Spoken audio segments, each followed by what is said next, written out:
تمام ناظرین کو السلام علیکم۔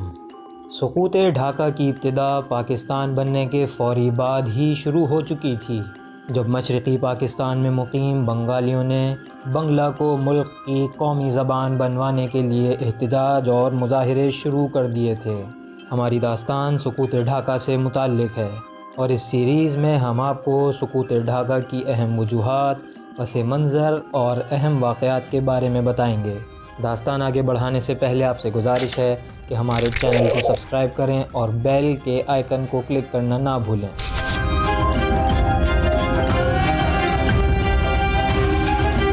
قیام پاکستان کے فوری بعد ملک میں مشرقی پاکستان، جہاں بنگلہ زبان بولنے والوں کی اکثریت تھی، وہاں کے لوگوں نے بنگالی کو پاکستان کی قومی زبان کا درجہ دینے کے لیے زور دینا شروع کر دیا۔ ان مطالبہ کرنے والوں میں تحریک پاکستان میں شامل سرکردہ شخصیات بھی شامل تھیں۔ ہوا کچھ یوں کہ 11 مارچ 1948 کو مشرقی پاکستان کے وزیر اعلیٰ خواجہ ناظم الدین کے گھر کی جانب ایک احتجاجی ریلی بڑھ رہی تھی۔ ڈھاکہ شہر میں ہونے والے دیگر مظاہروں کی طرح اس ریلی کا مطالبہ بھی یہی تھا کہ بنگلہ زبان کو قومی زبان کا درجہ دیا جائے۔ اس جلوس کو وزیر اعلیٰ ہاؤس جانے سے روکا گیا، جس پر پولیس اور مظاہرین میں تصادم ہو گیا اور بہت سے مظاہرین زخمی ہو گئے۔ اس ریلی کی قیادت کرنے والے کا نام مولوی فضل الحق تھا۔ جی ہاں، 1940 میں قرارداد پاکستان پیش کرنے والے مولوی فضل الحق، جنہیں کے فضل الحق بھی کہا جاتا ہے۔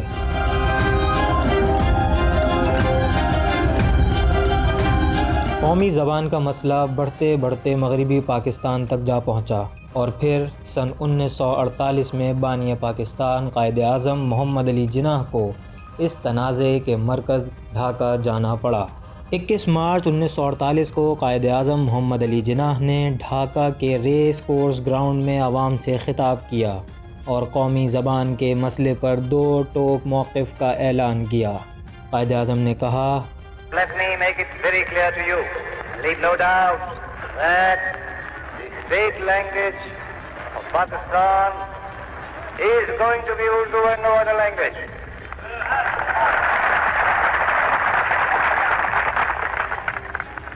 And anyone who tries to mislead you is really the enemy of Pakistan.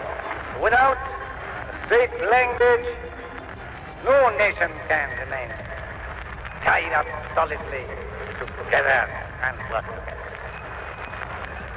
Look at the history.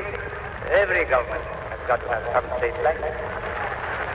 Therefore, so far as the state language is concerned, Pakistan's state language shall be Urdu. Quaid Azam کے اس خطاب کے بعد مشرقی پاکستان کی جانب سے قومی زبان کے مسئلے پر خاموشی اختیار کر لی گئی، لیکن اس ہی سال 11 ستمبر کو قائد اعظم کے انتقال کے بعد یہ آوازیں پھر بلند ہونا شروع ہو گئیں، اور اس بار مشرقی پاکستان کے رہنماؤں نے 23 جون 1949 یعنی کہ 1949 کو اپنی ایک علیحدہ سیاسی جماعت بنا ڈالی اور اس کا نام مسلم لیگ کے مقابلے پر عوامی مسلم لیگ رکھا گیا۔ تاہم بنگالی رہنما پارٹی کو سیکولر بنیادوں پر چلانا چاہتے تھے، اس بنا پر کچھ وقت کے بعد اس کا نام عوامی لیگ کر دیا گیا۔ عوامی لیگ کے پہلے صدر مولانا بھاشانی تھے، جبکہ جوائنٹ سیکریٹریز میں سے ایک تحریک پاکستان کے طالب علم رہنما اور MSF کے سابق رکن شیخ مجیب الرحمان بھی تھے، جو آگے چل کر سقوط ڈھاکہ کا ایک اہم کردار بنے۔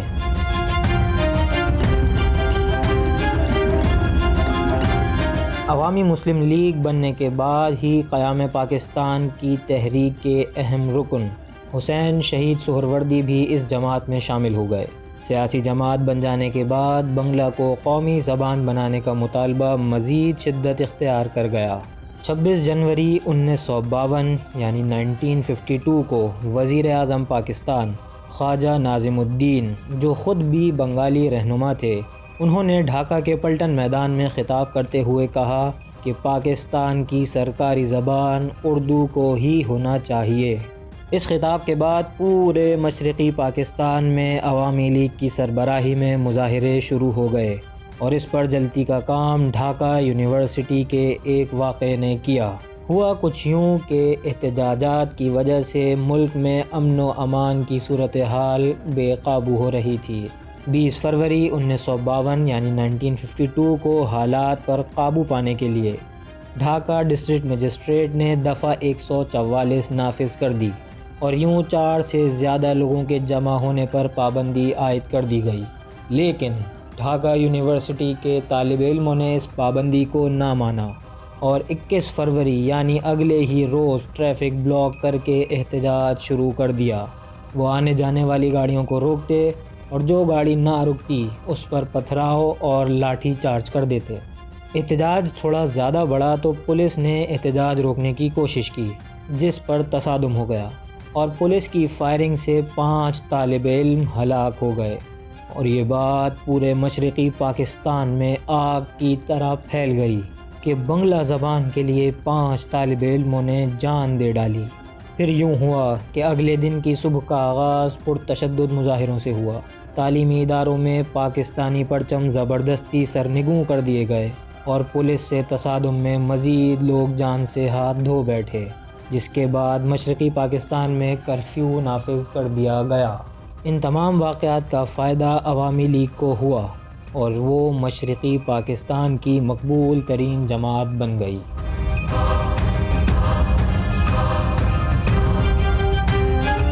ٹھیک 2 سال بعد یعنی 1954 میں مشرقی پاکستان میں ہونے والے صوبائی اسمبلی کے الیکشن میں عوامی لیگ نے بنگالی قوم پرستوں کو ملا کر قوم پرست الائنس، جس کا نام جکتو فرنٹ رکھا گیا، تشکیل دیا۔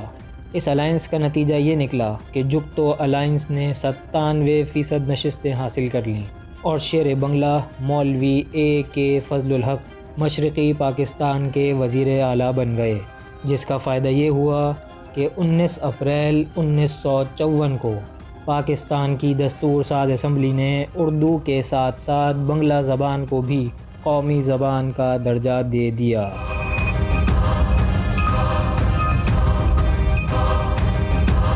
ناظرین، جکتو فرنٹ نے 21 نکاتی ایجنڈے پر الیکشن لڑا تھا، جس کا ایک اہم بڑا مطالبہ مشرقی پاکستان کو خود مختاری بھی دینا تھا، لیکن یہ مطالبہ وفاق کی جانب سے تسلیم نہ ہوا۔ مطالبہ تسلیم نہ ہونے پر مشرقی پاکستان میں بنگالیوں اور غیر بنگالیوں کے درمیان فسادات پھوٹ پڑے، جس میں سینکڑوں لوگ جانوں سے ہاتھ دھو بیٹھے۔ اخبارات میں الزام لگایا گیا کہ بھارت سے ہندو اور انتہا پسند تنظیم RSS کے دہشت گرد بھی مشرقی پاکستان آئے اور ان فسادات میں شامل رہے، جبکہ مولوی فضل الحق کی حکومت نے فسادات روکنے میں کوئی کردار ادا نہیں کیا، اور اس پر ایک اور واقعہ رونما ہو گیا جس نے مولوی فضل الحق کو ناقابل تلافی نقصان پہنچایا۔ قصہ کچھ یوں ہے کہ مولانا فضل الحق نے امریکی اخبار نیو یارک ٹائمز کو انٹرویو دیا۔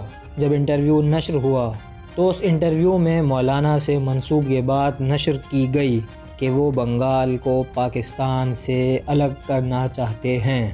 مولوی فضل الحق نے اس بیان سے لا تعلقی کا اعلان کیا، لیکن اخبارات میں ان پر غداری کے الزامات لگنا شروع ہو گئے۔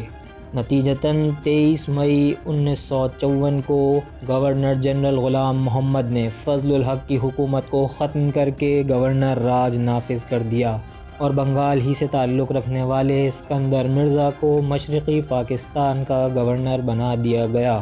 یوں پاکستان کی تاریخ میں پہلی منتخب حکومت جس کے پاس بہت بڑا عوامی مینڈیٹ تھا، اس پر غداری کا الزام لگا کر حکومت کو گھر بھیج دیا گیا۔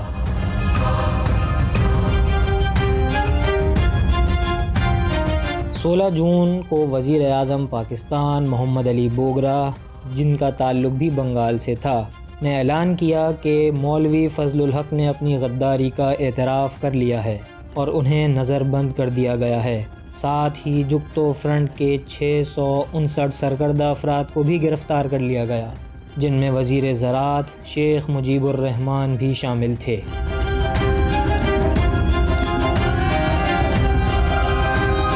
ناظرین، یہ تھی ہماری سکوت ڈھاکہ سیریز کی پہلی قسط۔